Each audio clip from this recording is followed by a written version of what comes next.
The Trump administration this week proposed tariffs of up to 12.5% on imports from 60 countries, including Indonesia, India, Pakistan, Bangladesh and China.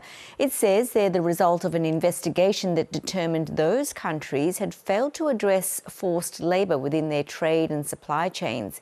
Well, for more on this, I'm joined by DBS Bank's Taimur Baig from Singapore. Now, Taimur, tell us, what's the difference between these tariffs and last year's Liberation Day tariffs? Well, these are in some ways a little more systematic. It's not just willy-nilly through a tweet or a truth. There has been an ostensible investigation process. This will be subject to review and comments, and after that, it'll be put in place.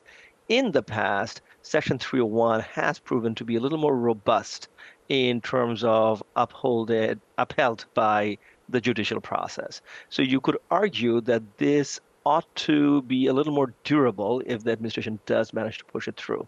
I have serious misgivings nonetheless, because the previous tariffs, like the IEEPA tariffs or Section 122, have already shown that the courts are not that susceptible to Trump administration's desire to impose tariff on a wide range of countries on a wide range of topics. The 1974 motivation, the Trade Act, which now allows this Section 301, is rather specific. It should be against certain specific cases on specific countries. By going after this with 60 countries in a rather broad-based manner, I think the administration is entering into shaky territory, just like they did with the previous tariffs. Well, the International Chamber of Commerce says these tariffs don't make sense if their aim is to truly crack down on forced labour within supply chains. What are your thoughts? Do you think there is any merit to these tariffs in that respect?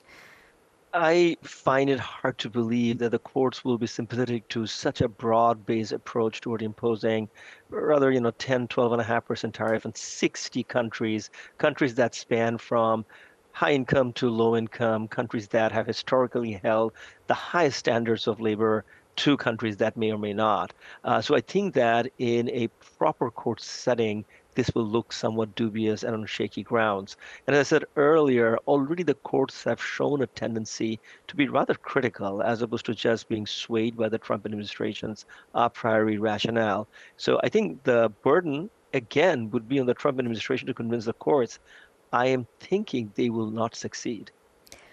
But Asian countries have not escaped. They are on the list. India, South Korea, Japan and Vietnam are among 45 nations that look like they'll have duties of 12.5% imposed. What kind of effect do you think this will have for those economies? So I think we start by stressing the point that it's very unlikely that any of these economies would retaliate against the U.S. They have been at this for well over a year. And I think they are now understanding the subtleties around these processes, which is that there are judicial ways, legal ways to go about it, as opposed to coming up with a foreign policy response. This is, of course, not helpful. We have had relentless tariff-related uncertainty over the past year or more. And with these new Section 301 investigation, this is, by the way, just part one, more is to come around excess capacity. It just adds more and more uncertainty in ways of doing business with the United States. It makes these countries want to do more with the rest of the world, where there is more certainty of doing business. And it certainly makes them wonder where this would all end. Is the U.S. keen on establishing a tariff mode regardless of the legal foundation? So if this doesn't work out, would they come up with something else in a few months' time? So that, I think, causes quite a great deal of consternation, both among businesses as well as governments. It is not helpful from a business perspective.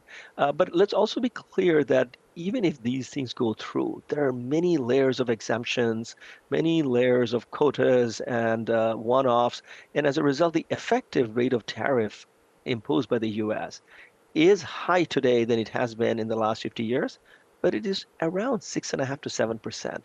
Not that debilitating when we look at the big picture.